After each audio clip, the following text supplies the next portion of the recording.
Hello दोस्तों, नमस्कार। The are talk में आपका वेलकम है। आज हम बात करने वाले हैं दुनिया के सबसे क्रिटिकल मैरीटाइम चोक पॉइंट्स के बारे में। Straight of Hormuz, straight of Malacca और स्ट्रेट ऑफ सिंगापुर। सबसे पहले एक बात बिल्कुल क्लियर कर लेते हैं, ये स्ट्रेट्स किसी एक कंट्री की प्रॉपर्टी नहीं है। यहाँ सिर्फ एक ही राइट एग्जिस्ट करता है, वो है राइट ऑफ ट्रांजिट पैसेज। इसका मतलब है ना ये कोई मेहरबानी है जो कोई कंट्री करे, ना ये कोई लाइसेंस है जो मांगा जाए, और ना ही कोई टोल प्लाजा है जहाँ पे टोल पे करना पड़े। ये एक लीगल राइट है हर कंट्री के शिप्स के लिए फ्रीली पास करने का, और ये राइट प्रोटेक्टेड है under United Nations convention on the law of the sea, जिसे कॉन्स्टिट्यूशन ऑफ द ओशियन भी कहते हैं।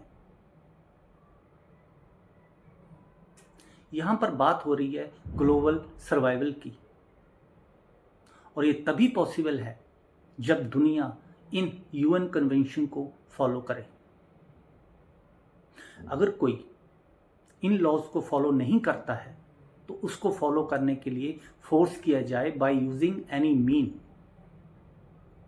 आज दुनिया का लगभग 20% ऑयल स्ट्रेट ऑफ हॉर्मुज से पास होता है, लेकिन एक और शॉकिंग फैक्ट ये है कि स्ट्रेट ऑफ मलाक्का और स्ट्रेट ऑफ सिंगापुर से पास होने वाला combined flow straight of Hormuz से भी ज़्यादा है। ये एशिया की लाइफलाइंस हैं। इंडिया, चाइना, जापान सब इन स्ट्रेट्स पर काफ़ी हद तक निर्भर करते हैं। अगर आप जियोग्राफिकली देखेंगे तो स्ट्रेट ऑफ हॉर्मुज का नैरोस्ट पॉइंट है अराउंड 21 नॉटिकल माइल, लेकिन स्ट्रेट ऑफ सिंगापुर का नैरोस्ट पॉइंट है लेस देन 2 नॉटिकल माइल्स। मतलब ये एक बहुत नैरो सा चौक पॉइंट है, लेकिन उसमें से दुनिया का मासिव ट्रेड फ्लो होता है। अब यहां एक और डेंजरस डिबेट चल रही है, और जैसे कि कुछ रूमर्स भी चल रहे हैं कि ईरान ने स्ट्रेट ऑफ हॉर्मुज में सी माइंस बिछा रखी हैं, और कुछ लोग कह रहे हैं कि ईरान टोल टैक्स लगा सकता है क्योंकि वो स्ट्रेट ऑफ हॉर्मुज को कंट्रोल करता है, और उसका ये हक है। लेकिन यहां सबसे बड़ा सवाल है, अगर आज ईरान टोल लगाता है तो कल क्या क्या हो सकता है। कल अगर सिंगापुर और मलेशिया भी बोल दें कि स्ट्रेट ऑफ सिंगापुर और स्ट्रेट ऑफ मलाक्का से पास होने वाले शिप्स भी हमें टोल टैक्स दें, तो क्या होगा? सोचिए। ग्लोबल ट्रेड का सबसे बड़े रूट्स सडनली पेड हाईवे बन जाएंगे। हर शिप्स को हर चोक पॉइंट्स पर पैसा देना पड़ेगा, कॉस्ट बढ़ेगी, इंश्योरेंस बढ़ेगा, डिले बढ़ेगा, और इसका डायरेक्ट इंपैक्ट होगा ऑयल महंगा, प्रोडक्ट्स महंगे, ग्लोबल इन्फ्लेशन में स्पाइक, और सबसे बड़ा इंपैक्ट डेवलपिंग कंट्रीज जैसे भारत सबसे ज़्यादा हिट होंगे। इसीलिए एक्सपर्ट्स वार्न कर रहे थे और कर रहे हैं, ये सिर्फ एक टोल का इशू नहीं है, ये एक डेंजरस ट्रेंड सेट करने का इशू है। अगर एक कंट्री ने स्टार्ट किया तो दूसरे भी फॉलो करेंगे, और फिर फ्रीडम ऑफ नेविगेशन केवल एक कंसेप्ट ही बनकर रह जाएगा, रियलिटी नहीं।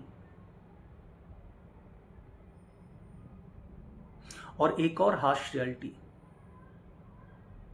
आज जो सिचुएशन बनी है वो सडनली नहीं बनी। Years of geopolitical tension, conflicts और पावर पॉलिटिक्स ने ये सिचुएशन क्रिएट की है। और सीधी बात, यूएसए ने जो इस रीजन में बिना कारण रायता फैलाया है, उसे साफ भी यूएसए को ही करना पड़ेगा। अगर आप अपने को चौधरी समझते हो तो आपको चौधरी की तरह बिहेव भी करना पड़ेगा। आपने ईरान को छेड़ तो दिया, पर अब आप अपने सैनिकों की मौत के डर से बीच युद्ध से भाग रहे हैं, सारे एनर्जी बैलेंस को डिस्टर्ब करने के बाद। अगर आपके सैनिक और उनकी फैमिलीज युद्ध में मरने से डरते हैं तो भाई साहब, इसमें कोई डाउट नहीं है कि आपका देश युद्ध के लिए तैयार नहीं है, तो आप कैसे चौधरी हुए। अगर ये क्राइसिस आगे और एस्केलेट होती है तो सिर्फ मिडिल ईस्ट ही नहीं, पूरी दुनिया इसका प्राइस पे करेगी। Freedom of navigation is not optional, ये ग्लोबल इकोनॉमी की एक बैकबोन है। अगर ये टूट गई तो ग्लोबल ट्रेड सिस्टम भी हिल जाएगा। सभी देशों को इन सभी स्ट्रेट्स को फ्री नेविगेशन के लिए खुला रखने का प्रयास करना चाहिए। धन्यवाद। अगर ये वीडियो आपको अच्छा लगा हो तो लाइक करो, शेयर करो और चैनल को सब्सक्राइब करना मत भूलना। धन्यवाद। जय हिंद।